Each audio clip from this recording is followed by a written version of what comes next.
నమస్తే, welcome to Edunine career guidance Josh innovations private limited Edunine overseas consultancy. నేను Gayatri. Degree admissions కూడా జరుగుతున్నాయి కదండి దోస్త్ ద్వారా. మనకి గతంలో వేరేలా జరిగేవి, ఇప్పుడు మాత్రం దోస్త్ ద్వారానే, అంటే దోస్త్ పోర్టల్లోనే మనకి మొత్తం కౌన్సిలింగ్ అంతా జరుగుతుంది డిగ్రీ పిల్లలకి. అసలు ఏ గ్రూప్ ఎక్కువ మంది తీసుకుంటున్నారు? సో ట్రెడిషనల్ కోర్సెస్ చాలా ఉన్నాయి మనకి.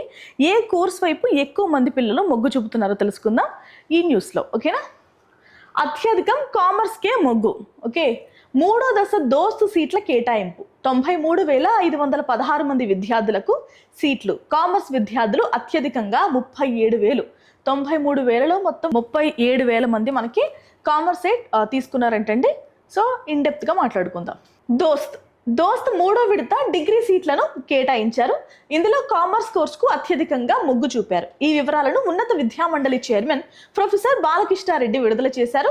93,516 మందికి ఈ దశలో సీట్లు దక్కాయి. గతంలో సీట్లు వచ్చిన 14,019 మంది బ్రాంచీలు మార్చుకున్నారు. మొదటి ఆప్షన్ ఇచ్చిన బ్రాంచీల్లోనే 65,466 మందికి సీట్లు కేటాయించారు. ఇక రెండో ప్రాధాన్యత కింద 28,050 మందికి సీట్లు వచ్చాయి. తక్కువ ఆప్షన్లు ఇవ్వడం వల్ల 13,768 మందికి సీట్లు కేటాయించలేదు. చూసారా, తక్కువ ఆప్షన్స్ ఇవ్వడం వల్ల ఎంతమంది నష్టపోయారో? సుమారుగా 14,000 మంది అయితే నష్టపోయారండి.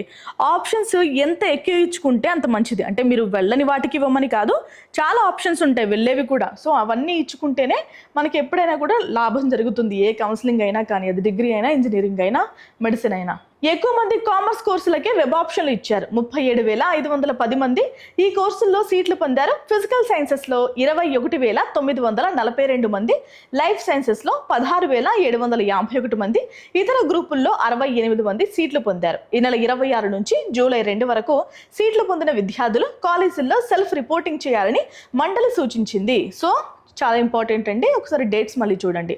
ఈ నెల 26 నుండి జూలై 2 వరకు ఎవరికైతే సీట్స్ అలర్ట్ అయినాయో వాళ్ళందరూ కూడా ఖచ్చితంగా రిపోర్టింగ్ చేయాలి కాలేజెస్లో, ఓకేనా?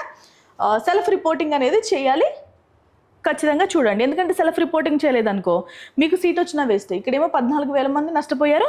మీరు రిపోర్ట్ చేయకపోతే మీరు కూడా సీట్ కోల్పోతారు. కాబట్టి అది డిగ్రీ అయినా, ఇంజనీరింగ్ అయినా, మెడికల్ అయినా, ఏదైనా కానీ రిపోర్టింగ్ చేయాల్సిన అవసరం ఉంది. కాబట్టి అందరూ రిపోర్టింగ్ చేయండి, సీట్ అయితే కోల్పోవద్దు. ఓకే, ఇది వాళ్ళ వీడియో. మరొక వీడియోలో మళ్ళీ కలుద్దాం. నమస్తే.